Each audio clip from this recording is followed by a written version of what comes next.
Assalamualaikum warahmatullahi wabarakatuh. Bismillahirrahmanirrahim. Assalamualaikum. Allahumma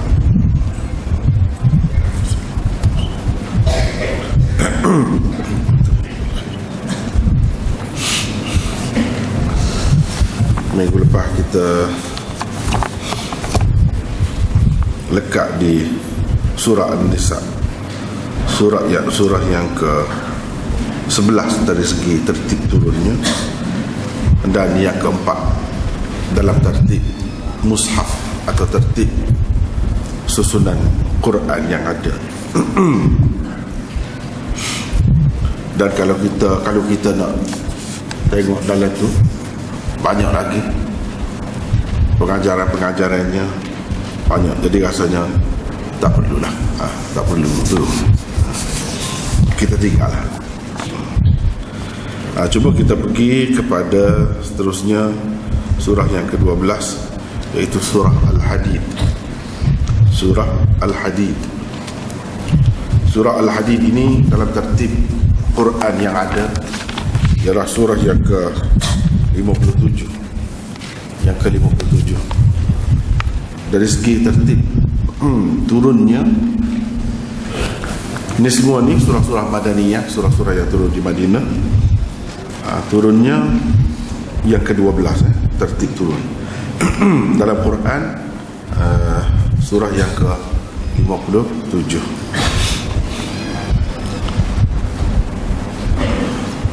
Masa turunnya, zaman turunnya ialah pada tahun keempat Hijrah, sekitar itulah, sekitar tu. Antara isi kandungan dia yang utama ialah tegaknya keadilan dan kesaksamaan dengan adanya sebuah pemerintahan dan negara Islam, maka tertegaklah keadilan dan kesaksamaan. Ini dapat kita lihat, cuba lihat 57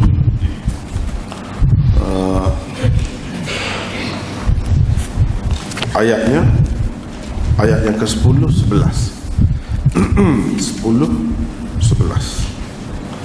Di sini menunjukkan bukan semua kita kata termasuk dalam surah Madaniyah turun pada tahun yang keempat Hijrah misalnya, maka setiap ayat yang ada dalam surah ni pada tahun keempat lah. Tidak boleh lalu, tidak boleh dahulu, tidak boleh kemudian, tidak gitu. Jangan faham gitu, salah. Baru ni ada salah seorang peserta kita ni tanya, memang tidak gitu, cuma secara umumnya, secara kasar boleh kita kata gitulah, sekitar tahun yang keempat. Walaupun ada beberapa ayatnya mungkin dia turun kemudian, lama kemudian, dan ataupun turun sebelum tu sikit, boleh jadi berlaku. Contohnya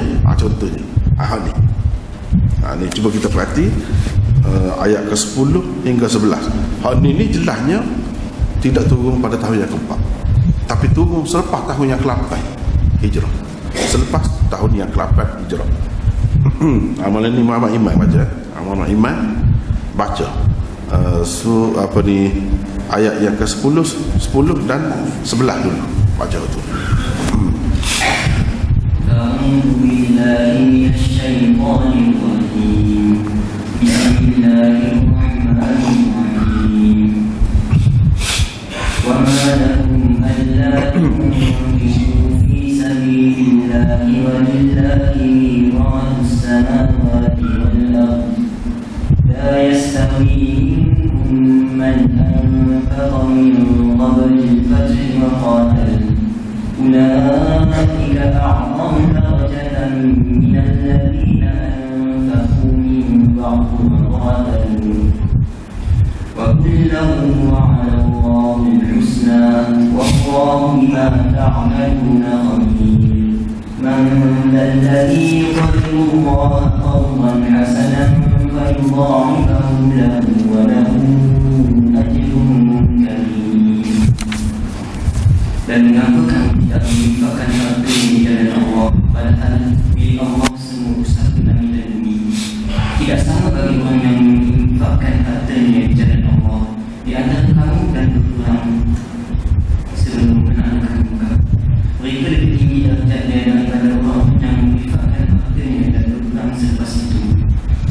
menjanjikan kepada mereka balasan yang lebih baik, dan Allah Maha teliti terhadap apa yang kamu kerjakan. Barang siapa meminjamkan kepada Allah dengan pinjaman yang lain, maka Allah akan mengembalikannya berlimpahkan ganda untuknya, dan baginya pahala yang mulia. Jadi kalau kita tengok dalam dua ayat ni, kelebihan berinfak, berbelanja di jalan Allah. Berbelanja di jalan Allah ni maksudnya untuk agama Allah, untuk agama Allah. Tak kira lah dalam apa bentuk sekalipun, kemuncaknya ialah untuk perang, untuk berjihad. Jadi kalau berkait-kait dengan jihad ni, jelas itu salah satu tanda bahawa ayat itu atau surah itu diturunkan di Madinah. Itu salah satu tanda. Yang kedua, salah satu tanda juga bahawa ayat tu atau surah tu, surah Madaniyah, dia ada sebut tentang orang-orang munafik. Misalnya dalam ayat ni, selepas ni ada sebut tentang munafik. Ini tanda kita boleh cek lah untuk nak buat orang kata berjamah, boleh ada orang-orang munafik disebutkan tentang orang-orang munafik. Jadi dalam ayat dibaca saat ini, ayat yang ke-10, Allah SWT menggesa orang-orang yang beriman supaya berbelanja di jalan Allah, dalam milik Allah, hak Allah, segala langit dan bumi. Tidak sama di antara kamu orang yang berbelanja sebelum pembukaan Mekah. Cuba tengok, sebelum pembukaan Mekah. Jadi dia sebut pembukaan Mekah, sebut dia bukan sebelum pembukaan Mekah, dah selepas. Sebab tu kita kata walaupun sebut di sini pada tahun yang keempat Hijrah, bukan bermakna setiap ayat di dalam surah tu turun betul-betul dalam tahun tu. Cuma kita kira secara keseluruhan, secara kasar. Ada beberapa ayatnya tidak turun pada tahun tu. Misalnya ni tentu dah selepas pada tahun yang ke-8. Tahun yang ke-8 tu tahun pembukaan Mekah. Nabi SAW menguasai Mekah. Mekah jatuh ke tangan Islam, tangan Rasulullah SAW. Jadi Allah SWT kata tak sama orang yang belanja sebelum pembukaan Mekah dan perang sebelum pembukaan Mekah. Tak sama dari segi darjatnya di sisi Allah, maqamnya di sisi Allah. Ulaika a'zamu darajatan, mereka itu lebih besar darjatnya, lebih tinggi darjatnya, minal ladzina anfaqu min ba'du wa qatalu, daripada orang-orang yang berbelanja selepas tu, selepas daripada pembukaan Mekah. Belanja juga, perang juga, tapi orang hak perang selepas pembukaan Mekah dengan hak sebelum tu tak sama. Hak dulu tu Tuhan kata lebih lagi tinggi darjat, lebih lagi tinggi.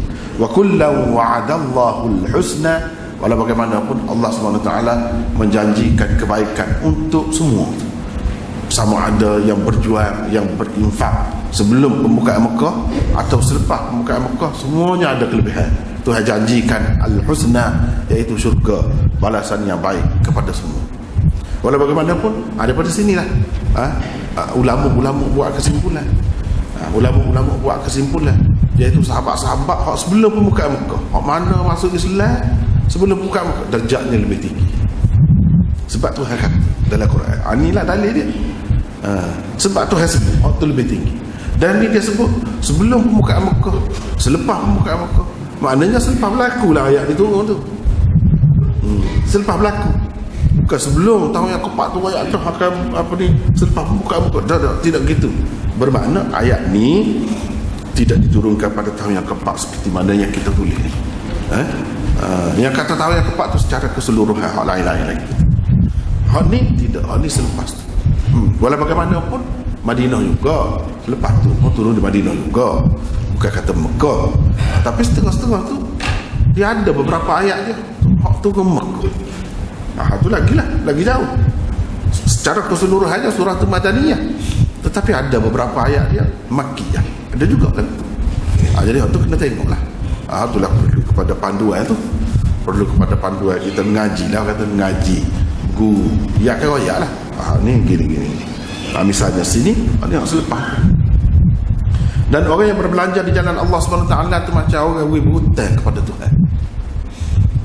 Berhutang. Berhutang al-qardul hasan, hutang yang menguntungkan. Allah SWT akan melipat gandakan balasan dia. Allah SWT boleh buat lebih lagi. Dia panggil tidak bunga lagu tu, tidak faedah dalam dunia, tak boleh tu. Allah SWT boleh buat lagu tu, boleh. Tak boleh kita buat kesimpulan ini menunjukkan ke dalam dunia kalau kita buat buta boleh ambil lebih, tak boleh. Tu lain. Ni Allah SWT saja. Waktu tu bab lain, waktu ada cerita dia, waktu namanya riba, waktu tu ayat lain lah. Hak ni al-qardul hasan. Cuba dalam istilah muamalahnya, al-qardul hasan tu ada juga dia sebut, tapi dengan tidak ada janji, dengan tidak ada ketetapan. Kita buta dengan orang, lepas tu kita bayar lebih pada dia. Molek juga boleh dari segi agama, memang molek dari segi itu, tapi jangan buat sebagai suatu ketetapan. Kalau ketetapan jadi riba. Kita nak buat suka hati kita lebih, tu tak apa. Dia panggil al-qardul hasan juga. Ni istilah ni lagi pun. Istilah. Kalau kita tengok ayat selepas tu, yauma taral mu'minina wal mu'minati yas'a nuruhum baina aydihim. Ni cerita tentang munafik. Orang munafik. Orang munafik. Jadi bila sebab kita kata dah tadi, kalau ada sebut dalam surah tu pasal munafik, itu salah satu tanda surah itu atau ayat itu berkenaan dengan Madinah, turun di Madinah.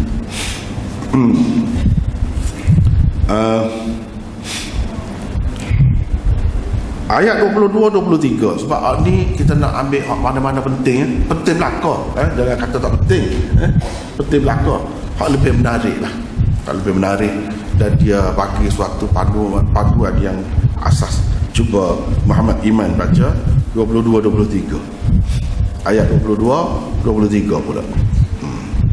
Sebab ni dia sebut pasal takdir. Kalau kita percaya qada qadar ni mana dalam Quran, ni sini duduknya. Cuba tengok, baca. Ma asaba min musibatin fil ardi wa la fi anfusikum illa fi kitabin min qabli an nabraha inna dhalika 'ala Allahi yasir likay la ta'saw 'ala ma fatakum wa la tafrahu bima atakum wallahu la yuhibbu kulla mukhtalin fakhur.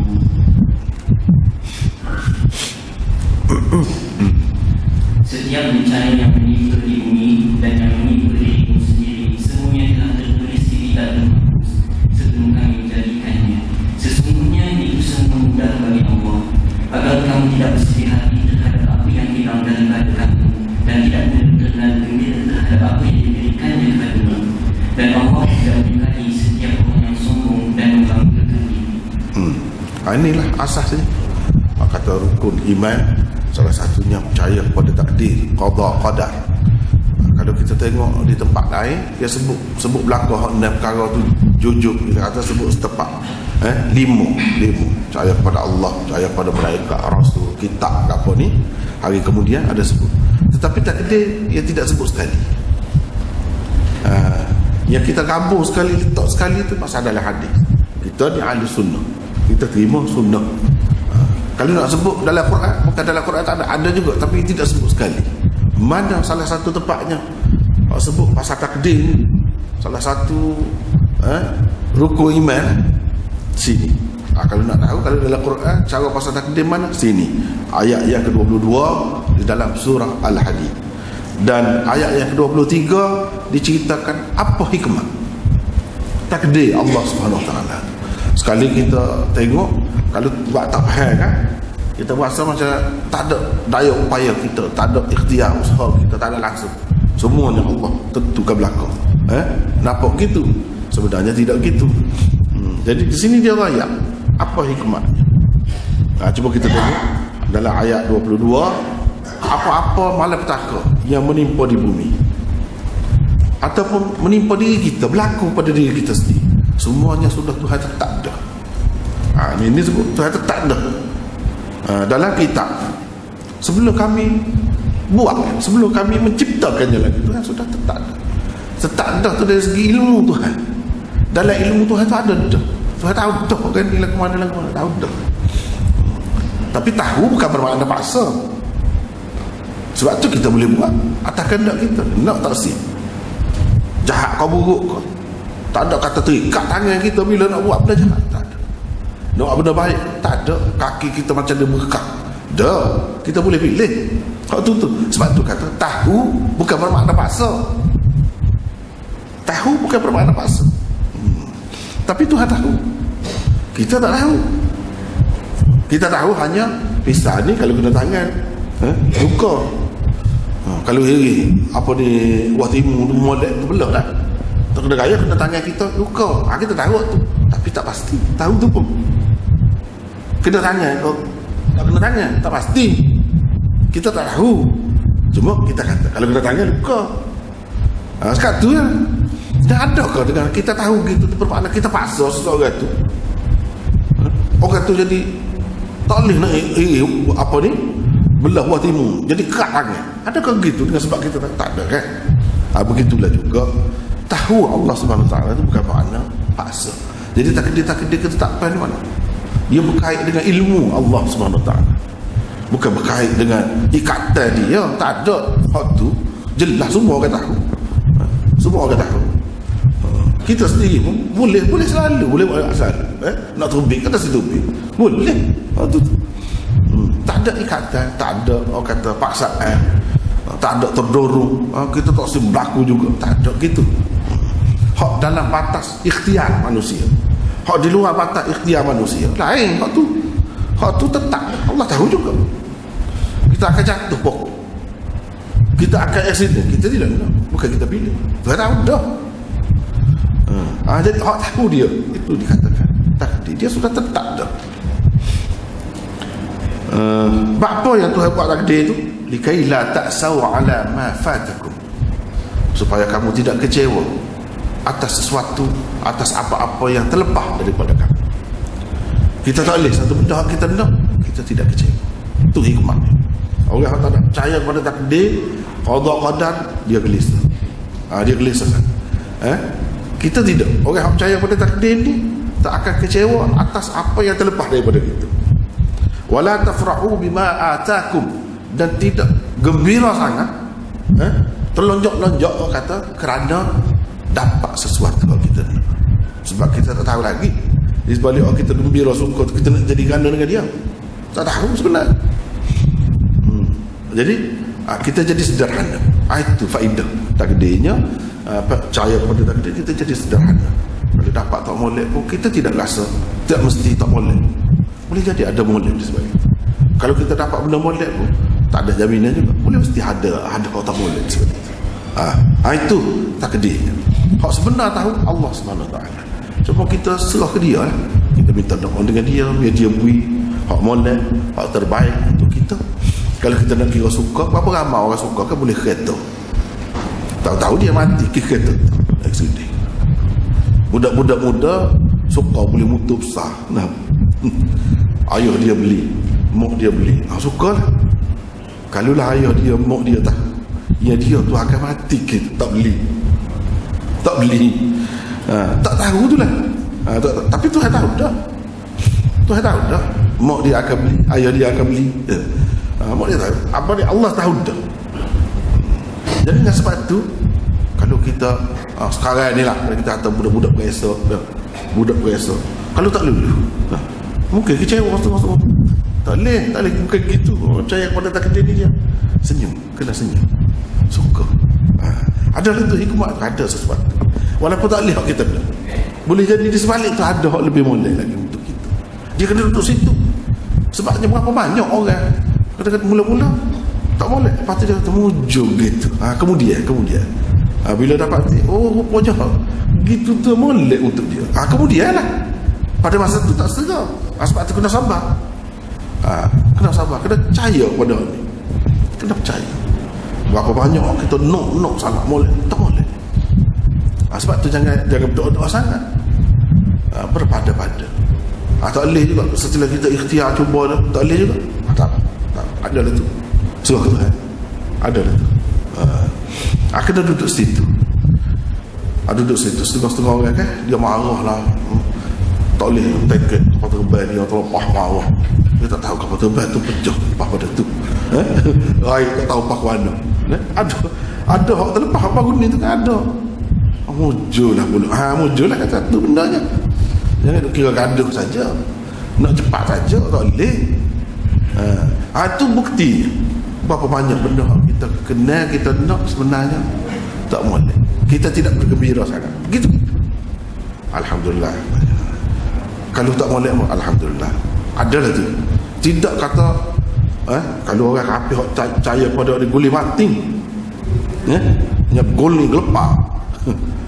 Bila tak boleh sesuatu hajat dia. Kalau boleh pun dia terlonjak-lonjak. Lompat minum arak dapat. Lupa diri. Islam tak boleh lagu tu. Tak boleh. Sebab kita tak tahu di sebalik. Di sebalik tak boleh, kita tak suka, kita suka. Tak tahu lagi hak sebenarnya. Jadi berpada-pada lah. Berpada-pada. Bukan tak boleh suka. Bila berjaya boleh suka, tapi jangan berdoa. Doa tu siapa lupa diri, siapa minum arak, tak khabar diri, tak boleh lagi tu. Tak boleh.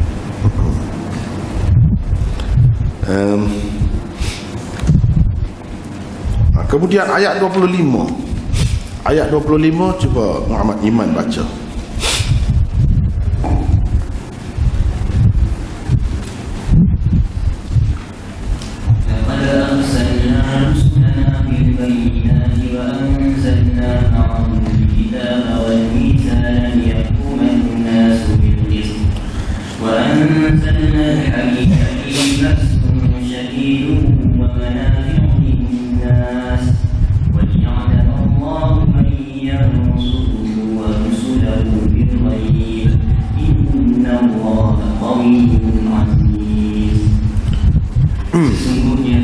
Kami telah putuskan rasul-rasul kami yang bukti yang mobil, dan kami turunkan bersama mereka kitab dan raja keadilan agar manusia dapat berlaku adil. Dan kami ciptakan besi yang mempunyai kekuatan yang hebat dan memberi manfaat kepada manusia agar Allah mengetahui siapa yang memeluk agamanya dan rasulnya, walaupun tidak dilihatnya. Sesungguhnya Allah Maha Kuat, Maha Perkasa. Jadi kalau kita tengok ayat ni, ni besar ni. Pasal ni lah. Surah Al-Hadid tu ambil daripada ayat ini. Wa anzalna al-hadid. Al-Hadid. Sebelum saya surah Al-Hadid ada dalam ni lah. Perkataan Al-Hadid besi. Kami turunkan besi, ada kekuatan, ada kehebatan pada besi. Memang zaman dulu kan tak nampak sangat. Orang dulu nampak benda lembing tu je besinya. Buat perang gitu je. Orang zaman lah ni nyata benda lah. Kadang besi, kalau kita kira besi hak zahir ni, besi hak kita maklum lah. Nak rumah besar-besar besi lah. Menara berkembang tu besi saja. Mana-mana pun besi hak penting. Jadi besi itu juga memberi makna kuasa. Mengikut ulama-ulama dia apa? Besi itu makna pemerintahan. Pemerintahan itu makna besi, kekuatan. Jadi di sini sudah menunjukkan Islam itu sebagai suatu pemerintahan. Suatu pemerintahan di mana? Madinah. Sebagai suatu pemerintahan di Madinah. Jadi Allah SWT utuskan rasul-rasul membawa bukti-bukti yang terang, dan kami turunkan bersama mereka kitab dan neraca. Jadi ada neraca untuk mentadbir, liyaquman nas bil qist, supaya manusia ini tegak dengan keadilan dan kesaksamaan. Tujuan pemerintahan supaya adil dan supaya saksama. Dan ada panduan yang jelas dalam pemerintahan itu, yaitu kitab dan mizan. Lepas tu ada pula kekuatan, kuasa. Tidak kata mengajar gitu, tidak, ada kuasa. Kalau orang buat salah boleh bertindak. Itulah maksud kerajaan yang dikehendaki oleh Islam, dan itu telah dicapai oleh Nabi kita Muhammad sallallahu alaihi wasallam di zaman dia berada di Madinah. Sini ayatnya.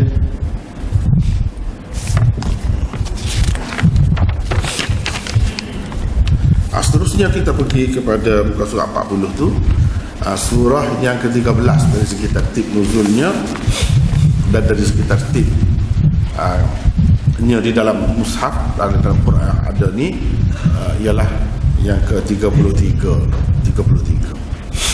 Surah ini turun di antara tahun keempat dan kelima Hijrah. Turun antara tahun keempat dan kelima Hijrah. Dalamnya terkandung hukum-hukum kekeluargaan, ketenteraan dan kemasyarakatan. Ada banyak. Dan dalam ni juga kita tidak tulis, banyak juga berkaitan dengan keluarga Rasulullah sallallahu alaihi wasallam. Kedudukan Nabi dengan umat ni. Kedudukan siapa Nabi itu dengan kita? Apa hubungan dia dengan kita? Dan adab umat dengan Nabi juga dalam surah ni. Begitu juga bila adab dia dengan kita dengan Nabi itu begitu, orang-orang yang ikut dia adabnya lagu itulah juga, kita kena jaga. Ini dalam surah Ahzab. Surah Ahzab ni pun dia ada hukum hakam, ada benda-benda macam ni. Ini antara tanda surah Madaniyah. Dia ada hukum hakam. Sebab hukum hakam dalam Islam ni dia bukan hukum begitu saja, hukum semaya puasa begitu saja, tak. Hukum keluarga nak kena kuat kuasa, dan itu perlu kepada kerajaan, pemerintahan nak melaksanakan hukum-hukum itu. Hukum jenayah, hukum itu dia kena pemerintah. Dia tidak boleh orang kata sendiri-sendirilah, perseorangan, kumpulan tertentu nak buat jemaah tertentu, nak buat parti tertentu, nak buat, tak boleh. Itu dia kena pemerintah yang ada kuasa, yang ada hadid tadi, orang kata yang ada kuasa tadi. Kalau orang buat gini boleh tangkap, boleh penjara, boleh hukum, gitu. Cuba kita tengok surah yang ke 33.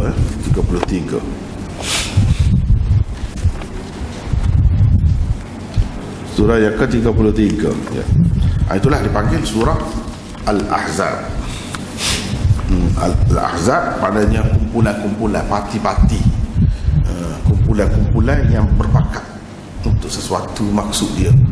Dalam hubungan dengan Nabi kita Muhammad sallallahu alaihi wasallam ni, puak-puak kafir Quraisy Mekah pakat dengan sekutu-sekutu dia, kafir-kafir lain pakat pula dengan Yahudi dia ada di Madinah tu untuk menghancurkan Islam. Ini kemuncak dia lah, kemuncak. Dalam surah ni ada sebut tentang Ahzab itu. Jadi Ahzab ni tak ada Mekah, yang adanya di Madinah. Sebab pakatan semua tadi kan, jelas waktu tu benda ni berlaku di Madinah. Jadi berlakunya antara tahun keempat dan kelima Hijrah. Kita boleh tengok misalnya ayat 4 hingga 6. Ayat 4 hingga 6. Cuba Muhammad Iman baca.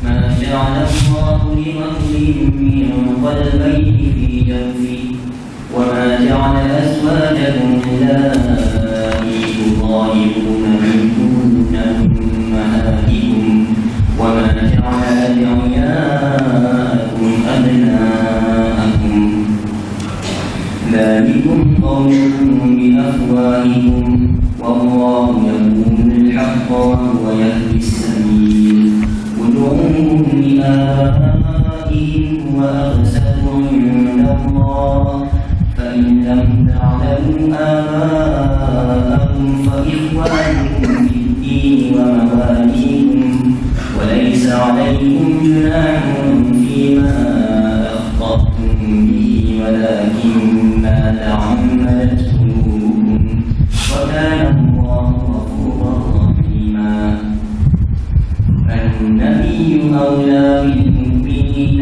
من أنفسهم وأزواجه أمهاتهم وأولو الأرحام بعضهم أولى ببعض في كتاب الله من المؤمنين والمهاجرين إلا أن تفعلوا إلى أوليائكم معروفا كان ذلك في الكتاب مسطورا Allah tidak menjadikan bagi seorang dua hari dalam hubungannya, dan Dia tidak menjadikan istri-istrimu yang kamu lihat itu sebagai ibumu, dan Dia tidak menjadikan anak angkatmu sebagai anak kandungmu sendiri. Yang demikian itu hanyalah perkataan di mulutmu sahaja. Allah mengatakan yang sebenarnya dan Dia menunjukkan jalan yang benar. Ambillah jika anak angkat itu dengan memakai nama bapa-bapa mereka. Itulah yang adil di sisi Allah. Dan jika kamu tidak mengenali bapa mereka, maka panggillah mereka sebagai saudara-saudara seagamamu dan anak-anak angkatmu. Dan tidak ada dosa ke atasmu jika kamu tersalah tentang itu. Yang ada dosanya apa yang disengajakan oleh hatimu. Allah Maha Pengampun lagi Maha Penyayang. Nabi itu lebih utama bagi orang-orang mukmin berbanding diri mereka sendiri, dan istri-istrinya adalah ibu-ibu mereka. Orang-orang yang mempunyai hubungan darah satu sama lain lebih berhak waris-warisi di dalam kitab Allah daripada orang-orang mukmin dan orang-orang muhajir, kecuali kalau kamu tidak berbuat baik kepada saudara-saudaramu seagamamu. Demikianlah telah tertulis dalam kitab Allah. Jadi di sini disebut tentang hukum zihar. Hukum zihar. Ya, panjang cerita tu. Dan hukum anak-anak angkat. Anak angkat.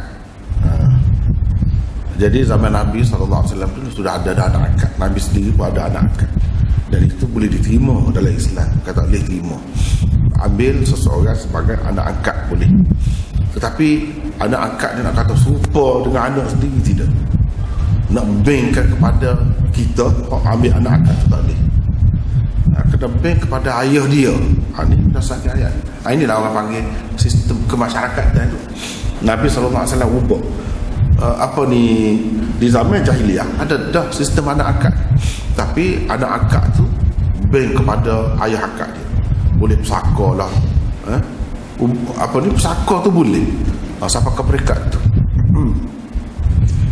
Dan segala-galanya bila kata supaya anak sendiri lah, bekas bini dia tak boleh nikah dengan ayah angkat. Begitu juga sebaliknya, sampai begitu sekali zaman jahiliah. Jadi bila ni ayat diturun dalam surah Ahzab ni, jelas menunjukkan Nabi SAW Islam ni ubah. Jadi nak beri kepada ayah angkat pun tak boleh. Lepas tu nak kata hubungan pesaka ke apa ni, ada hubungan darah Tuhan tentukan dalam Quran dan tak termasuk anak angkat.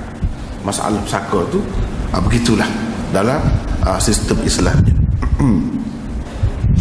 Jadi cara hak seperti itu adalah lebih baik di sisi Allah. Dan itulah cara yang betulnya. Tak boleh kita kata nak melera ke dia, nak jaga hati dia, takut dia sedih. Mana kita ni tidak ayah dia, nak susuk pucuk kata. Nak susuk pucuk. Sebab apa? Kalau dia tahu saya supaya juga, kau sedih lagi. Yang pentingnya kita jaga molek, kita layan molek. Itu yang penting. Sebabnya kalau kita buat dia tu anak sendiri betul-betul akan timbul banyak masalah lain. Masalah pesaka yang mana di sisi Allahnya dia tu tidak berhak. Situ akan apa dia sedih lagi. Ya. Bapa duduk susu. Dan kalau dia tahu dia nak kenal juga anak ayah dia hak sebenar. Mak dia hak sebenar. Bapa susu, dia akan boleh jadi marah pula. Jadi jangan kita tengok dari sudut sayang ke dia, takut dia serah hati. Serah hati tu mungkin seketika, lebih baik lagi daripada serah hati kemudian lama dan kita putuskan hubungan dia. Sebab orang yang ambil anak angkat dia macam-macam kan. Dia takut anak dia tu sayang kepada ayah dia, mak dia sebenar, macam-macam lah. Sebab tu dia putus hubungan tu. Lepas tu dari segi duduk dengan anak-anak dia, mungkin mula-mula ambil anak angkat tak ada anak, lepas tu ada anak lelaki perempuan. Lepas tu sedangkan kena suku tu tak boleh. Dia batak, kalau orang kata batak Ismail lah, orang kata batak Ismail, jadi batak Ismail bukan adik-beradik. Nak kata apa ni, menikah boleh nikah. Jadi ini semua akan timbul masalah kemudian dari segi aurat, dari segi gapo hubungan tu akan timbul masalah. Dengan sebab itu baik daripada awal lagi. Dan Nabi SAW pernah juga di satu peringkat mana serupa dengan cara hak sama jahiliah itulah. Tapi bila mari hukum ni berubah. Berubah tu macam-macam lah pandangan orang terhadap Nabi SAW nya, sehingga di dalam surah ni juga nanti akan disebut Nabi telah menikah dengan bekas isteri anak angkat dia Zaid. Falamma qada Zaidun minha watara zawwajnakaha likai la yakuna 'alal mu'minina harajun fi azwaji ad'iyaihim idza qadaw minhunna watara. Dalam ayat tu, dalam surah ni lah. Jadi ini semua boleh. Jadi geger lah, sibuk jugalah dalam masyarakat jahiliah, sebab bagi dia tak boleh. Jadi Islam ni kadang-kadang nak ubah masyarakat ni tak kira orang geger kau, orang sibuk kau ke mana, memang kena ubah. Sebab nak ubah ni ke arah yang molek, tapi berkait dengan orang ni payah. Dia makan masa juga. Gapo-gapo bila kita nak perubahan, dia ambil masa. Bukan sumpah kita nak baiki kereta sebentar, kita boleh royak sebulan. Siap-siap sebulan dengan cap, dengan gapo, comel, sesat. Kalau bahasa dengan besi, bahasa dengan benda-benda lain, tapi bahasa dengan orang ni payah. Nabi SAW dia kecam, dia kata macam-macam, tapi itu kehendak Allah. Tak pandai dengan ayat gitu saja, kena Nabi tu sendiri berlaku kepada dia. Maka Nabi berkahwinlah dengan bekas isteri anak angkat dia. Sebab tu royak, nak royak tak ada masalah, tak ada haram, tak ada berdosa menikah dengan bekas isteri anak angkat. Sedangkan orang jahiliah menganggap suku anak sendiri. Jadi anak sendiri kan, kalau cerai, kalau gapo pun tak boleh. Muka menantu dah tak boleh menikah sampai ke bila-bila pun, wala cerai pun. Ni anak angkat tidak gitu. Ayat hukum je berbeza. Itu di sinilah sebutnya. Lepas tu kedudukan Nabi dengan orang-orang mukmin. Nabi ni mana kita kena anggap dia tu lebih lagi sayang kau diri kita daripada kita ni kau diri kita. Itu hakikat. Lepas tu kena mengaji lah. Kena mengaji, barulah kita tahu apa Nabi tu gitu. Dan apa yang dalam setengah-setengah hadis dia sebut, kita ni tidak beriman selagi tak sayang ke Nabi lebih daripada ibu bapa kita, lebih daripada anak, lebih daripada diri kita sendiri.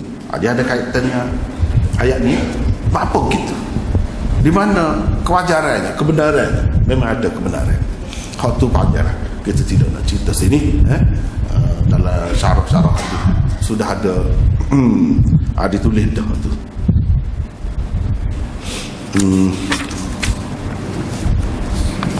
Lepas tu ayat 12-20 panjang. Jadi ada cerita ni munafik juga. Dalam ayat-ayat ni cerita tentang munafik. Jadi bila sebab kita kata tadi, cerita pasal munafik ni tanda ini, surah ini, ayat ini ada dalam surah ni, dia turun di Madinah. Sebab semasa di Mekah tak ada, tak ketara munafik ni, tak ketara mana. Dia ketaranya semasa di Madinah.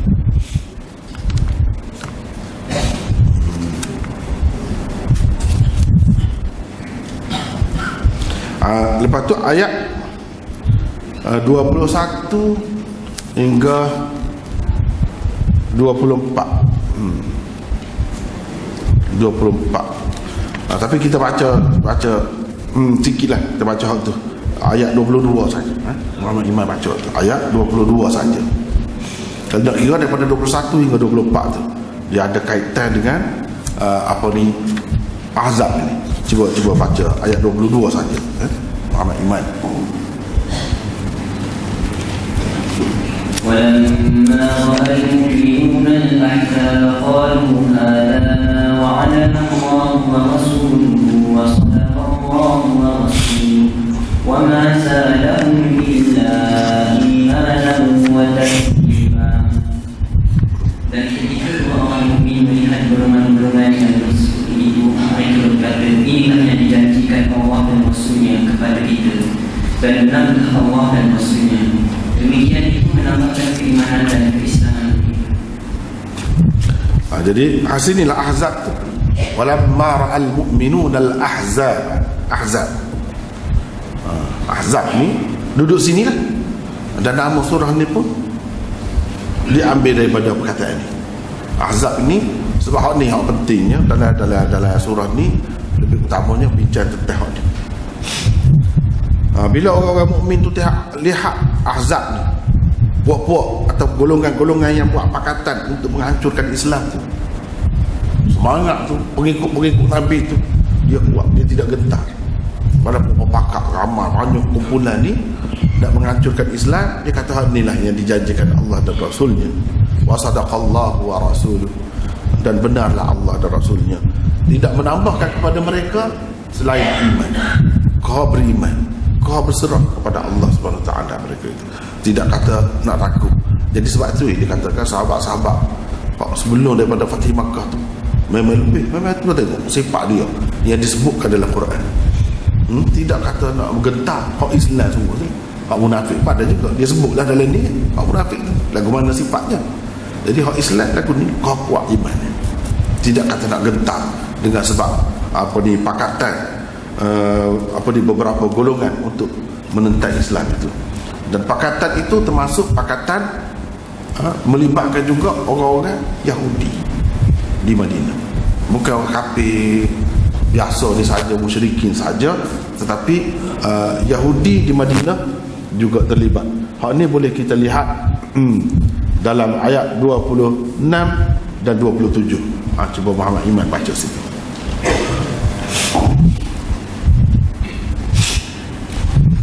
وأنزل الذين ظاهرهم من أهل الكتاب من صياصيهم وقذف في قلوبهم الرعب فريقا تقتلون وتأسرون فريقا وأورثكم أرضهم وديارهم وأموالهم وأرضا لم تطئوها وكان الله على كل شيء قديرا. Dan dia menentukan orang-orang ahli kitab bantu Allah yang membantu mereka, golongan-golongan yang bersekutu daripada benteng-benteng mereka, dan dia memasukkan rasa takut di dalam hati mereka. Sebahagian daripada mereka kamu bunuh dan sebahagian kamu tawan, dan dia mewariskan kepadamu tanah-tanah, rumah-rumah dan harta benda mereka, dan begitu juga tanah yang kamu bijak, dan Allah Maha berkuasa terhadap segala sesuatu. Di sini ini salah satu tanda bahawa surah ini surah Madaniyah, sebab dia ada cerita dengan ahli kitab. Orang-orang Islam di zaman Nabi dulu baru dia berhadapan dengan ahli kitab ni secara langsung apabila berada di Madinah. Dan di Madinah mereka ni adalah satu kumpulan masyarakat yang penting, satu masyarakat yang penting. Jadi dia ni kalau nak kira asalnya sudah terima dalam negara Islam, pemerintah Islam, tapi secara senyap-senyap dia belok, dia khianat kepada pemerintah Islam dengan berpakat untuk menghancurkan kerajaan Islam dengan pihak luar, musuh daripada luar. Bahkan dia banyak memberi rahsia-rahsia, mungkin tempat-tempat kelemahan yang ada di Madinah tu boleh dimasuki, boleh dicerobohi jalan mana. Dia pecah rahsia itu kepada orang-orang kafir Mekah dan sekutu-sekutunya Ahzab itu. Jadi kerana itulah Allah SWT ajar boleh bertindak terhadap rakyat yang derhaka, yang menceroboh macam ni. Jadi Nabi SAW bertindak sehingga mereka itu, Bani Quraizah, bersembunyi di dalam benteng-benteng, kubu-kubu mereka, duduk keliling, tunggu lama. Akhir sekali tu nak duduk selama mana dah, habis juga makanan. Ni cerita ni perang ni. Jadi kuasa pemerintah Nabi itu kuat. Jadi sebahagiannya kamu bunuh, sebahagiannya kamu tawan di kalangan mereka tu, dan kamu dapat tanah, harta-harta benda mereka boleh kepada kamu. Itulah akibatnya kalau derhaka kepada pemerintah. Memang Islam ni melindungi orang kafir, dia boleh jadi kafir zimmi, boleh jadi rakyat negara Islam, tapi kalau dia belok, kalau dia khianat, kalau dia derhaka, boleh hilang kerajaatannya dan boleh dibuat negeri. Itulah yang dilakukan oleh Nabi SAW. Jadi kan itu ada kuasa besar itu, kuasa yang kuat itu, boleh rapah harta, boleh halal. Begitulah. Kalau tidak, dia akan dilindungi. Rakyat yang bukan Islam dalam negara Islam dilindungi, tapi kalau dia derhaka, dia buat pakatan jahat dengan musuh, maka beginilah jadinya. Bahkan Allah SWT kata di sini, ada lagi bumi yang kamu belum pijak, waktu pun kamu akan dapat. Sebab Yahudi dia semakin berundu keluar daripada Madinah, lepas tu pergi ke Khaybar. Khaybar tu pun boleh ke orang Islam juga jatuh ke tangan Islam itu kemudiannya. Begitulah nak ceritanya macam mana Nabi SAW menghadapi ahlul kitab dari kalangan Yahudi semasa dia berkuasa di Madinah. Nampak tu kuasa sudah merentah dan ada tentera, kekuatan. Dan ada pihak lain yang bernaung di bawah pemerintahan Islam. Tapi bila mereka buat onar, orang kata maka ada tindakan yang seperti inilah.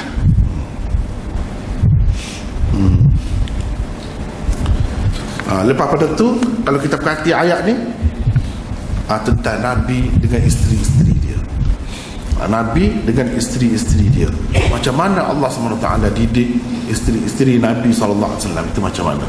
Kita boleh tengok apa lebihnya, apa boleh jadi kurangnya isteri Nabi SAW kalau tak kena raya.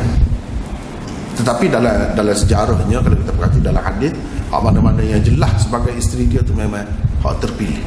Jadi tak boleh lagi ada sesiapa, mana-mana pihak nak mempertikaikannya, sebab mereka telah memilih Allah dan Rasulnya, tidak pilih dunia. Jadi pernah ni kalau kita baca, cuba Muhammad Iman baca ayat 28 dan apa aja tu, ayat 28 sampai 24 dan seterusnya. Tapi baca sekat tu, baca sekat 30, 28 hingga 30.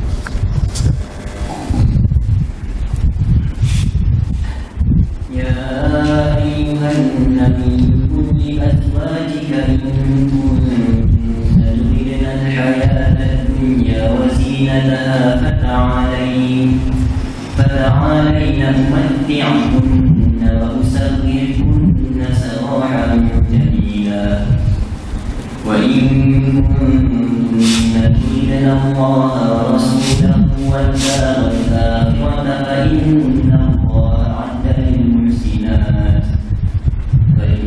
الله أعد للمحسنات منكن أجرا عظيما يا نساء النبي من يأتي منكن بفاحشة مبينات يضاعف لها العذاب مبينة يا نساء النبي من يأتي منكن بفاحشة مبينة يضاعف لها العذاب ضعفين وكان ذلك على الله يسيرا.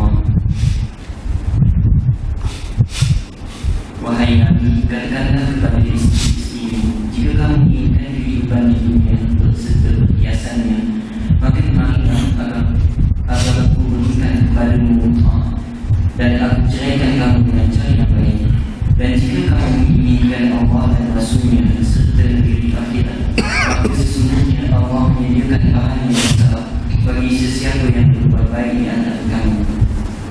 Wahai isteri-isteri Nabi, jika ada di antara kamu yang menunjukkan perbuatan keji yang menyangka, nescaya azabnya akan dilipat gandakan sebanyak 2 kali kepadanya. Demikian itu mudah bagi Allah. Jadi sini dibimbing isteri-isteri Nabi SAW, diberi pilihan, sama ada nak pilih dunia, boleh.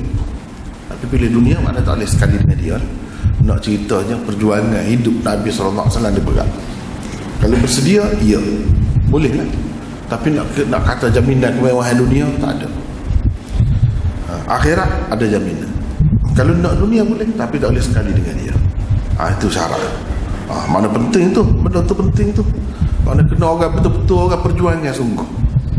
Boleh faham kerja suami, boleh tunggu baru jadi kerja. Kalau tidak, tak boleh. Susah. Ada jadi penghalang pula, jadi ganggu pula. Dan Nabi SAW kata boleh, tapi dengan cara cerai. Tak boleh duduk sekali. Kalau duduk sekali, orang yang ada perjuangan ni mengganggu. Kalau tak ada perjuangan, tak apa, kira nak mesin rupuk depan rumah, nak tanam bunga depan rumah, sebelah sisi rumah boleh kalau begitu. Tapi kalau orang yang perjuangan tak boleh, dia kena binding tu kuat. Bahkan bini pula bukan seorang. Azwajika, isteri-isteri ramai, bukan senang. Bukan senang nak atur tu. Jadi bui peluang. Nabi SAW kuat orangnya sampai begitu. Yalah, kalau kita tengok zaman lah ni, dunia lah ni begitu juga. Tidak nanti hak Islam, hak kafir pun begitu. Dah masuk jail juga berapa tahun tahu. Boleh apa? Boleh tu. Bukan cara-cara orang juga boleh. Bertahun-tahun, puluh tahun kadang-kadang. Tidak nanti hak Islam, hak kafir boleh begitu. Kalau kata hidup dalam perjuangan agama, politik tu dunia ni, perjuangan ni. Hak tu jadi ada cabarannya. Hak nak kena bedek kau kan. Hak tu lah. Orang nak sanjung pun hak tu juga. Nak masuk dalam sejarah hak tu juga. Boleh katanya. Akan pisah dengan baiklah, dengan cara yang molek. Kalau nak Allah dan Rasul pilih akhirat, ingat mana Tuhan sediakan pahala yang besar di akhirat bagi orang yang pilih cara. Ibu hilang. Banyak soal. Wahai isteri-isteri Nabi, siapa-siapa di antara kamu hak buat kejahatan dengan nyata akan digandakan azabnya. Tidak serupa orang lain. Kamu tidak serupa orang lain. Kalau azab berganda. Jangan ingat main-main. Jadi isteri Nabi ni. Jadi orang kata kalau dapat untung pun banyak, rugi pun, risiko pun besar juga.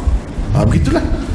Dalam ayat selepas tu seterusnya, wa man yaqnut minkunna lillahi wa rasulihi wa ta'mal salihan nu'tiha ajraha marratain.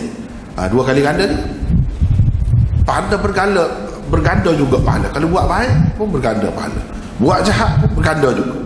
Sini menunjukkan manusia ni dia tidak sama. Ada kalanya dia boleh pahala lebih, kalau dosa pun dia lebih. Sebab apa? Dengan kedudukan dia.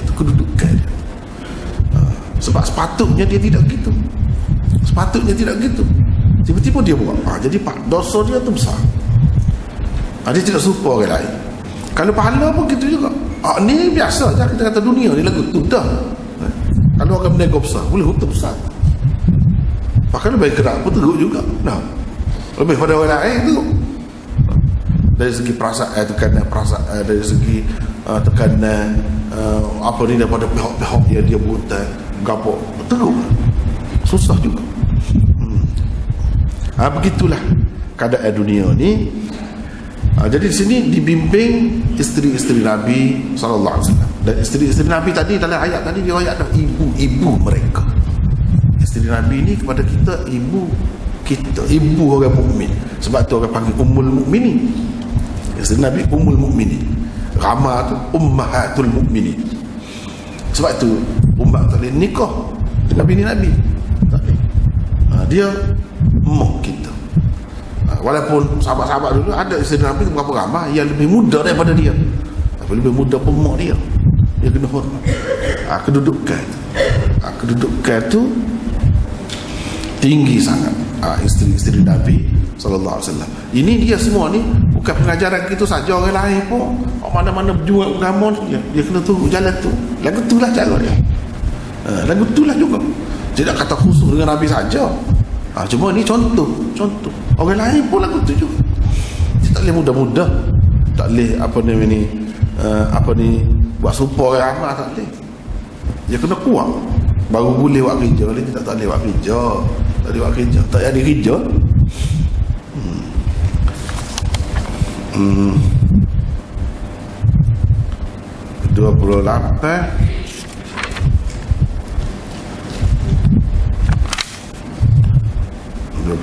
28 sampai 35. Itu pun berkait dengan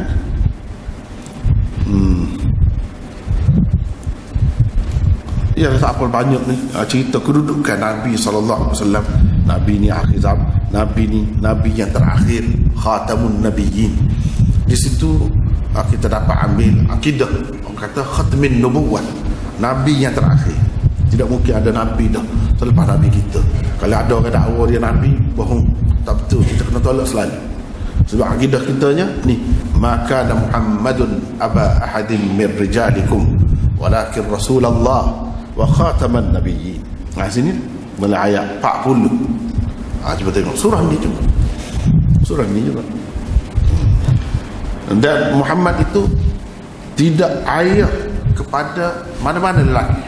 Maknanya daripada sini juga ulama buat kesimpulan Nabi SAW ni ada anak lelaki, tapi anak lelaki dia tak ada seorang sampai ke peringkat balik orang boleh panggil rajul. Dalam bahasa Arab rajul dewasa, tak ada. Mati kecil belakang anak lelaki dia.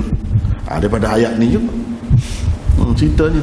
Kemudian menikah dengan ni bekas isteri anak akak dia. Sini juga ayat yang ke 37. Situ duduk.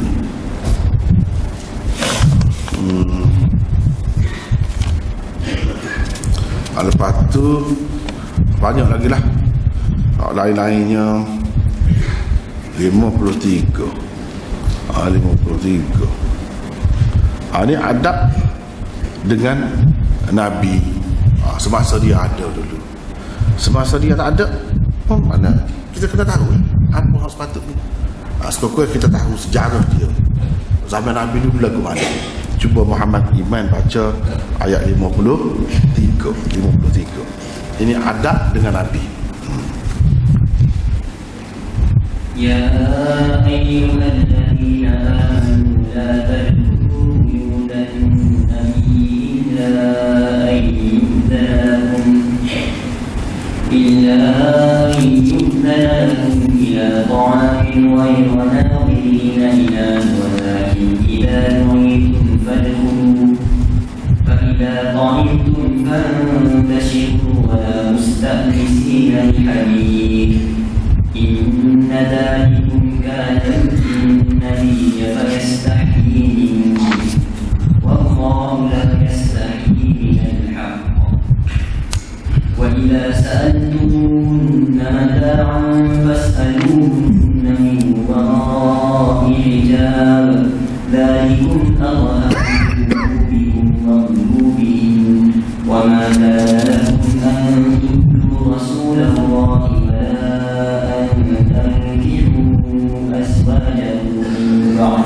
أبدا إن ذلكم كان عند الله عظيما. Wahai orang-orang yang beriman, janganlah kamu masuki rumah-rumah Nabi kecuali jika kamu diizinkan untuk makan ataupun waktu masak makanan. Tetapi jika kamu dipanggil, maka masuklah dan apabila kamu selesai makan, keluarlah kamu tanpa memanjangkan percakapan. Sesungguhnya itu mengganggu Nabi sehingga dia Nabi iman kepadamu untuk menyuruhmu keluar. Dan Allah tidak mahu mengenalkan yang benar. Apabila kamu minta sesuatu keperluan kepada mereka isteri-isteri Nabi, maka mintalah daripada belakang tabir. Carilah demikian itu lebih suci bagi hatimu dan hati mereka. Dan tidak boleh kamu menyakiti Rasulullah SAW, dan tidak boleh pula menikahi isteri-isterinya selama-lamanya setelah Nabi wafat. Demikian itu sangat besar dosanya di sisi Allah. Jadi ini adab umat dengan Nabi SAW semasa hidup dia, jelas lah. Dan ada peristiwa lah di sebalik ayat ni. Kalau kita tengok dari segi sebab nuzulnya, kaponya, panjanglah ceritanya di situ. Jadi begitu juga pengajarannya kepada kita ni. Tak boleh duduk berlarut-larut di rumah orang. Kalau pergi tak ambil kira dah apa dia, kerja dia, dah sabah kau duduk bual lah tu. Kepada orang yang ada banyak kerja supaya Nabi SAW, lagilah kita kena fikir. Jangan buat sebab kita tak ada kerja, tak boleh kau nak buat hanyut gitu, tak boleh. Itulah. Jadi sahabat-sahabat tu lah adalah pernah berlaku. Sebab mereka ni orang biasa asalnya, dididik oleh Allah, diperbetulkan perjalanan hidup dia tu oleh Allah. Jadi adalah berlaku lama duduk buah. Jadi saya suruh tunggu ayat ni. Asalnya nak tunggu makan, Nabi ajak makan, bukan jamu baik wah.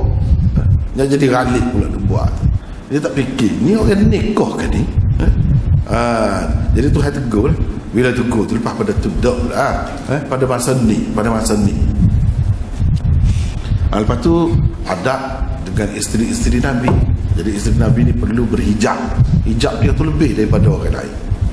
Lebih daripada orang lain. Kalau kecek pun kecek balik tabir. Pernah suatu ketika dahulu tak ada lagi hukum hijab tu, ketika tu boleh lah. Lepas pada ni peristiwa ni dalam surah Ahzab ni, tu ayat hijab. Hijab ni tak boleh. Lepas pada tu kapal-kapal kecek balik tabir. Lepas tu di sini juga disebutkan tak boleh umat ni menikah dengan isteri Nabi SAW. Habis cerita lah kita zaman dah ni tak tipu dah tu.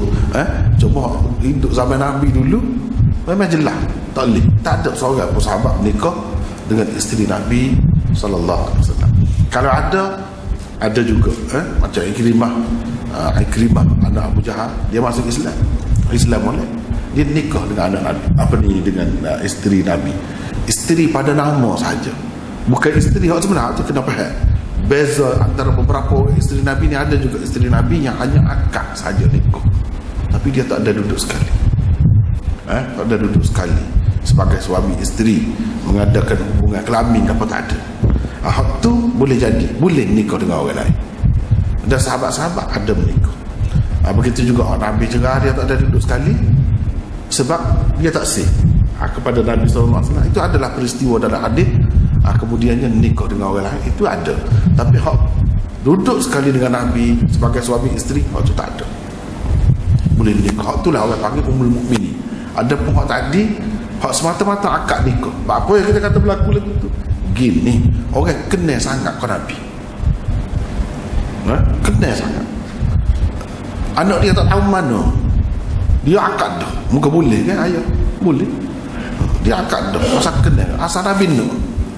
Lepas tu tahu-tahu tidak gitu. Tahu-tahu tu anak dia tu tidak gitu. Anak dia macam-macam cerita lah, panjang kita tidak panjang sini semula lah tu. Jadi kalau hak tidak Nabi dan bersama tu maksudnya mengadakan hukum hubungan kelamin sebagai suami isteri. Jadi tidak isteri Nabi yang dimaksudkan sini. Hak tak boleh nikah buat selama-lama. Jadi kita tak boleh kata apa nikah dengan bini Nabi. Orang Syiah kritik. Dia kata ada sahabat, dia tengok bukti sahabat jahat, dia kata nikah dengan bini Nabi. Tidak kau Tuhan kata dalam Quran itu ada nikah dengan bini Nabi. Dia tak faham tu. Hak bini Nabi hak dimaksudkan tu tak boleh nikah buat selama-lama. Hak mana? Jadi hak kita maklum tu 9 orang semasa dia mati. Hak tu jelas. Bini dia dunia akhirat, tak ada siapa dia boleh sentuh. Hak tu bini dia yang telah pilih Allah, Rasul dan akhirat. Jelas terbukti waktu tu. Adapun ada beberapa orang lagi itu tak kira, tak termasuk. Dan orang tak sebut Ummul Mukminin pun tak sebut pun. Itulah antaranya. Kemudian kalau kita tengok lagi ayat banyak lagi 69 dan seterusnya. Saya ke akhir tu tak apalah waktu tu kita reka-reka. Seterusnya kita pergi kepada surah yang ke-14, iaitu surah Mujadilah. Di dalam mushaf, tertib Quran ada ni, iaitu surah yang ke-58. Cuba tengok surah yang ke-58. Ini surah ni dipanggil surah Mujadilah. Surah Mujadilah turun pada tahun ke-5. Mujadilah maknanya perempuan yang berbantah, yang bersoal jawab dengan Nabi SAW. Dia ada kaitan dengan orang perempuan juga, dan ada hukum khusus berkenaan dengan hukum zihar. Tadi sebut dah di dalam surah Ahzab tadi sikit. Hak sini hak lebih panjang lagi sebut tentang hukum zihar, dan kenapa tidak boleh hukum zihar itu tak boleh zihar. Jadi tak apalah, kita ambil sikit ni hukum-hukum zihar dan lain-lain. Jadi hukum zihar kita boleh tengok daripada ayat 2 hingga ayat 4. Muhammad Imam baca sikit.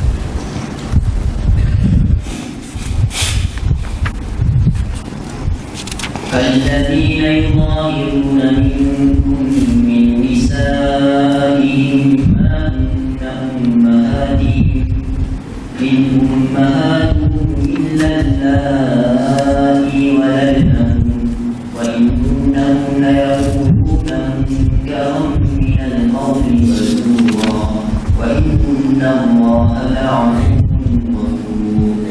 والذين يظاهرون من نسائهم ثم يعودون لما قالوا فيحملوا رغبة من قبل أن يتماسا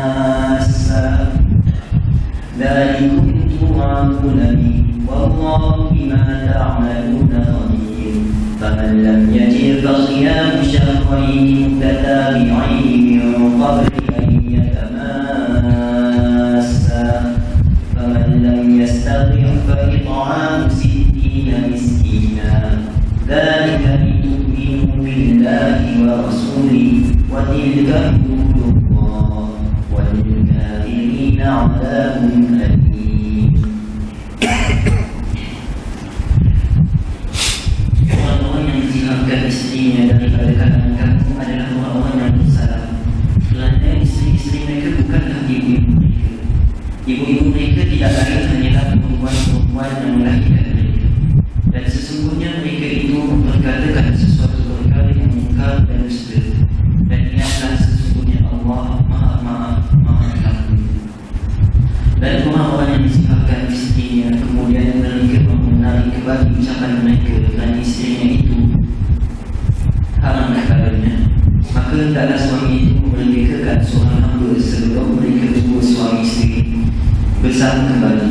Dengan hukuman yang sedemikian kamu diberikan kebenaran supaya jangan mendekati perkara yang mungkar itu.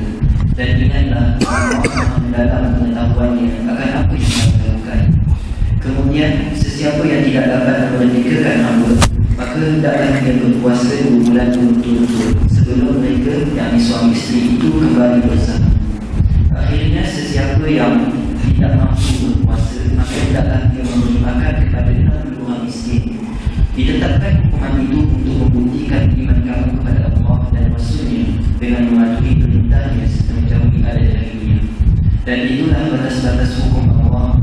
Dan bagi orang-orang yang kafir disediakan azab siksa yang tidak terberi sakit. Ini reka ceritanya hukum zihar. Hukum zihar ni pun dia semasa di Madinah. Peristiwa ni berlaku semasa di Madinah juga. Iaitu zihar ni mana seseorang menyerupakan isteri dia dengan ibu dia. Itu asalnya. Menyerupakan isteri dia dengan ibu dia, dengan mak dia. Dia kata bini dia tu serupa dengan mak dia. Serupa dari segi mana? Tak kira lah. Terutamanya dia panjang pula perbahasan dia di situ. Kita nak sebut secara ringkas saja di sini. Iaitu pada dasarnya di zaman jahiliyah ini salah satu cara nak cegah bini. Misalnya zihar daripada perkataan zahar mana belakang. Mu dia kata ke bini dia, serupa dengan mak aku, belakangmu serupa dengan belakang mak aku. Asalnya perkataan itu. Kemudian dia sebut benda lain lagi pun boleh jadilah juga, tidak sebut belakang, sebut perut kau, sebut kapal kau, boleh belakang. Cuma asalnya, asal silapnya, iaitu sebut belakang. Maksud dianya, kamu haram kepadaku seperti ibuku haram kepadaku. Mana aku tidak, kalau mu sebagai bini, mana aku boleh mengadakan hubungan kelamin dengan kamu. Kalau kamu tu sudah ibu aku, mana boleh. Ibu tak boleh, mak tak boleh mengadakan hubungan seks itu dengan mak, tak boleh. Jadi bila dia kata mu kepadaku serupa dengan ibuku, maknanya dia mengharamkan bini. Dia sudah menganggap bini dia tu tidak bini dia lagi. Tak boleh dah buat hubungan. Tak boleh buat hubungan ni apa je kalau bini kan boleh. Bila kata gitu, seseorangnya dia tak sah dah ke bini. Itu salah satu bentuk cerah di zaman jahiliyah. Dan di dalam Islamnya, orang yang kata itu kena tanya, dia maksud apa mana? Dia maksud apa mana? Kalau maksud dia memang cerah, jatuh tolaklah. Kalau tidak, maka ni hukum dia. Hukum dia ni hak sebut sini lah. Hak sebut sini. Sebab dengan mengatakan mu serupa dengan mak aku, tu tidak jadi mak ni. Ya. Mak ni hak melahirkan kita. Tuhan kata, dalam ayat ni Tuhan kata mak kita ni hak melahirkan kita. Bini kita tu dengan sebab kita kata kita ni tidak jadi mak kita. Jadi kamu kena jangan mudahlah nak cerai. Mana kira balik semula. Tapi nak balik semula kepada orang hak kecek gini, dia kena kafarah. Kena bayar kafarah. Itulah yang disebutkan di sini. Kena merdekakan hamba sebelum bersentuh-sentuhan kembali. Kemudian kalau tak ada hamba kena puasa 2 bulan betul-betul. 2 bulan betul-betul. Tak boleh besok, tak boleh senggan. Kalau senggan sehari je kena start semula. Begitu kena start semula. Itu maknanya 2 bulan betul-betul. Kalau tak boleh juga lagi tu, boleh makan pada 60 orang miskin. Itulah cara kafarahnya. Jadi hikmah dia sebalik. Tak boleh zihar ni gapo dia hikmah. Hak tu dari segi latar belakang hukum dia, hak yang berlaku di zaman jahiliah. Hak Islam tak sih sangatnya gapo dia. Dia tak boleh sebut tu mu ni sebut mak aku. Perutmu misalnya serupa dengan mak aku, pinggangmu serupa dengan mak aku. Jadi bandingkan isteri tu dengan mak.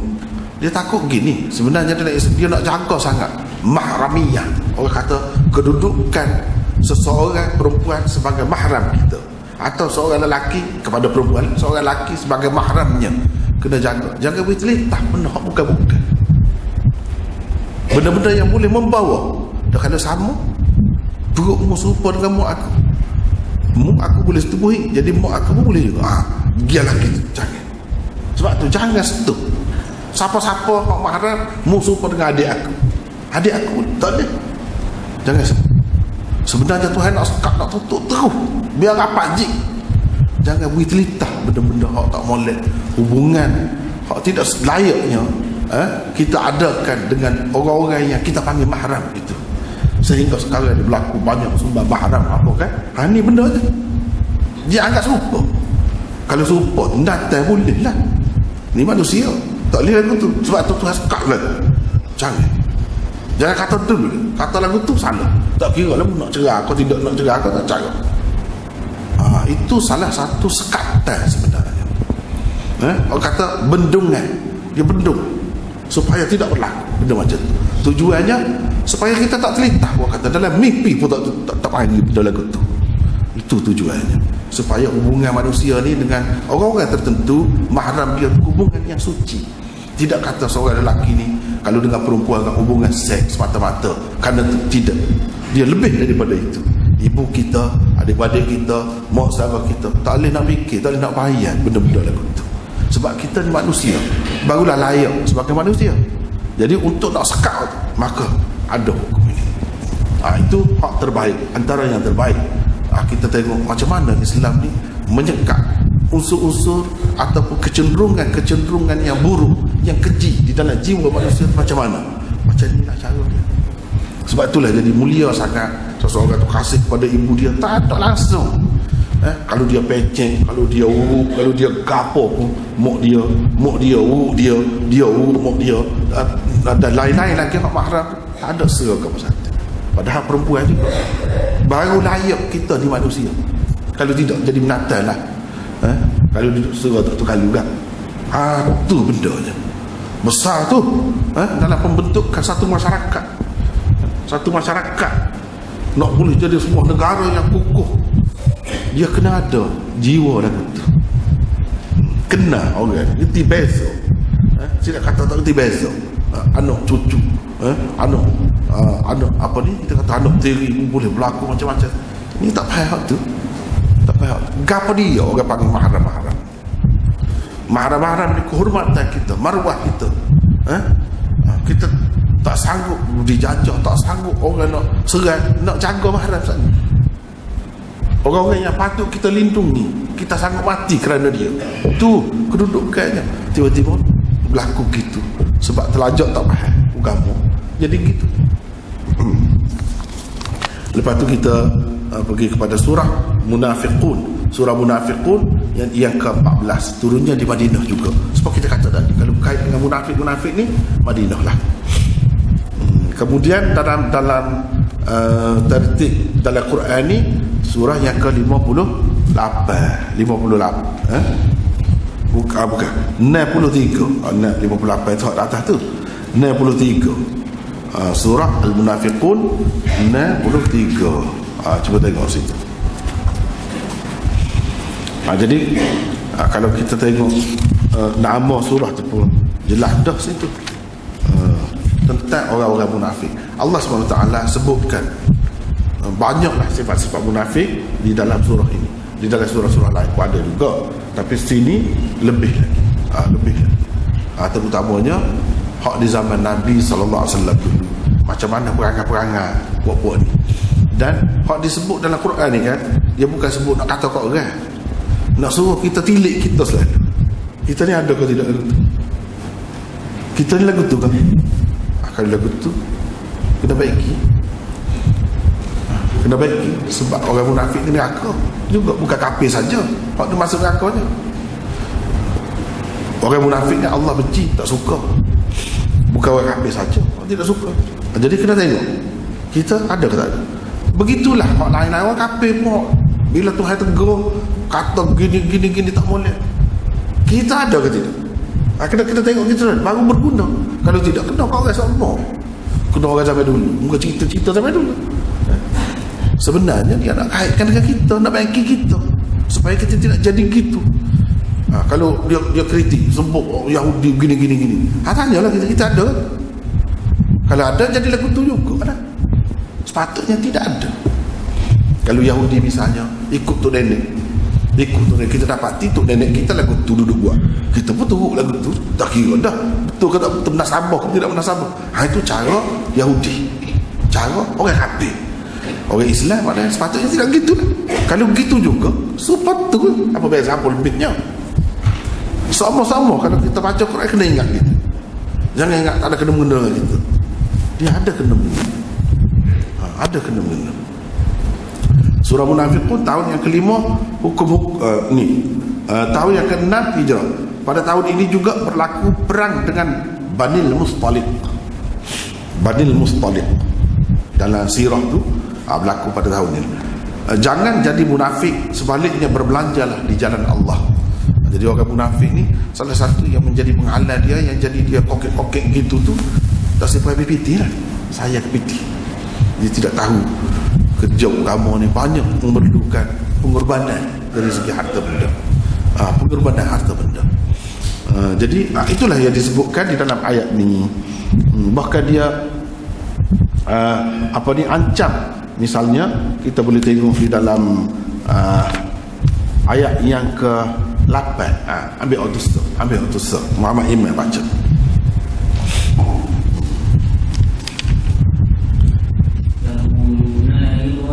Ini aja 78. Dia ada kaitan rapat. الذين يقولون لا تنفقوا على من عند رسول الله حتى ينفقوا ولله خزائن السماوات والأرض ولكن المنافقين لا يفقهون يقولون لئن رجعنا إلى المدينة ليخرجن الأعز منها الأذل ولله العزة ولرسوله وللمؤمنين ولكن المنافقين لا يعلمون. Mereka yang mengatakan kepada orang Islam di Madinah yang menurut Rasulullah SAW dan orang-orang muhajir, jangan kamu memberikan makanan kepada orang yang ada besar Rasulullah supaya mereka boleh pergi meninggalkannya. Padahal bagi Allah lah perbendaharaan langit dan bumi. Tiada sesiapa pun yang dapat memberi atau mendekat sebarang pemberian melainkan dengan kehendaknya. Akan tetapi orang-orang yang munafik itu tidak memahami hakikat yang sebenarnya. Mereka berkata lagi, demi sesungguhnya jika kita kembali ke Madinah dan tidak pulang, sudah tentu orang-orang yang buat pihak kita akan mengusir keluar orang yang tidak lagi nama pihak Islam. Padahal bagi Allah itulah kemuliaan dan kekuatan itu, dan bagi Rasulnya serta bagi orang-orang yang beriman. Akan tetapi golongan yang munafik itu tidak mengetahuinya hakikat yang sebenarnya. Jadi di sini ini gambaran orang munafik.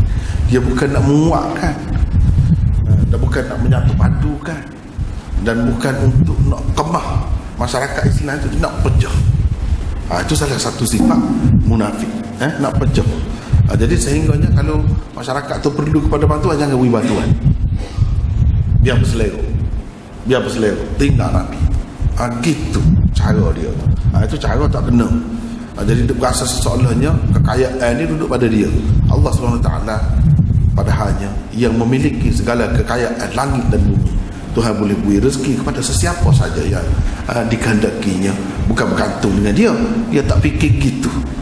Dia fikir harta yang ada pada dia tu boleh buat apa saja.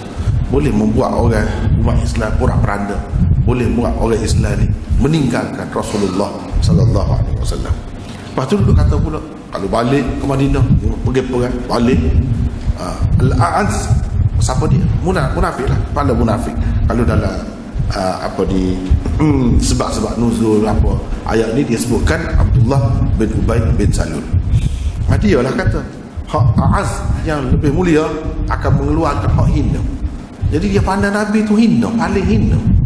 Mana nak perabak tubik, mari duduk menupai orang tempat negeri orang, macam-macam lah dia kata, nak menimbulkan kebencian di kalangan penduduk asal Madinah tu kepada Nabi SAW dan sahabat-sahabat muhajirin. Gitulah kata dia. Padahal kemuliaan dan kebesaran kedudukan itu hak Allah. Allah boleh beri kepada sesiapa sahaja yang dia kehendaki. Tapi orang-orang munafik ni dia berasa dia nak ke dia. Dia tak kira dari segi baik buruk sebenarnya. Dia tak payah tu. Dia tak payah tu. Ini antara sifat orang-orang munafik. Dan hak terakhirnya kita peringkat sikit, kita baca akhir Muhammad Iman ayat ke-10 dan ke-11. Ayat hak akhir surah ni 10 dan 11. Mana hak sebalik hak tadi dia kata jangan beri belanja, jangan infak, biar sesak, biar apa-apa kedana, biar susah, biar berselera. Sepatutnya kalau beriman semua kena buat lagu mana? Ni ayat 10 dan 11 baca. وأنفقوا مما رزقناكم من قبل أن يأتي أحدكم الموت فيقول رب لولا أخرتني إلى أجل قريب فأصدق وأكن من الصالحين ولن يؤخر الله نفسا إذا جاء أجلها والله خبير بما تعملون. Dan belanjakanlah, dermakanlah sebahagian daripada rezeki yang kami berikan kepadamu sebelum seseorang dari kamu sampai ajal maut kepadanya. Kalau tidak, maka dia pada saat itu akan berlari, wahai temanku, alangkah baiknya kalau engkau hamparkan kedatangan ajal matiku ke suatu masa yang sedikit sehari lagi, supaya aku dapat bersedekah dan dapat menjadi orang yang soleh. Dan ingatlah, Allah tidak sekali-kali akan melambatkan kematian seseorang atau sesuatu yang berguna apabila sampai ajalnya, dan Allah akan mendalam mengetahui mengenai segala yang kamu pikirkan. Jadi kalau kita tengok sini hak sebalik, sepatutnya kena buat lakuan. Kalau orang munafik kata jangan belanja, kena belanja, kena buat. Kalau tidak, hak dia suruh belanja tu pun mimma razaqnakum, bukan semua, mimma sebahagian, sikit sebahagian daripada kami beri kepada kamu sebagai rezeki sebelum hari mati. Kalau hari mati menyesal pada masa itu. Orang-orang kat mana-mana nak mati tu, dekat nak mati tu, dia akan kata, Tuhan, kalau dah boleh lewat sikit sebentar, kita nak beri sedekah, barulah nampak pahala sedekah, pahala infak di jalan Allah pada ketika itu, barulah nampak. Dan nak jadi orang baik, nak jadi orang ju pada masa itu, nak jadi orang ju, wa akum minas salihin, aku nak jadi orang ju, beri masa sikit. Tapi tak ada guna dah. Tuhan kata, Tuhan tak pernah, bila sampai masa dia pelewat, dia akan gila, tak ada guna. Jadi kalau kita nak sungguh kebaikan semasa segar, semasa hidup, semasa kita boleh buat sesuatu, kalau dah sampai masa tu tak ada guna dah. Tak ada guna. Jadi kita ni akan menghadapi mati. Bila begitu, situ dah baru tahu kerugiannya. Jadi sebelum sampai masa tu, buatlah apa yang Allah redha dan apa yang Rasul suka, buatlah. Itulah yang menguntungkan dunia dan akhirat kita. Jadi nampaknya malam ni tak ada habis juga lagi nak habis pun mudahnya nak mereka tapi takut tak jelera pula kan. Sekat tu dulu surah Nur tu panjang juga tu, surah Nur panjang kan. Sekat tu lah dulu untuk malam. Wallahu a'lam.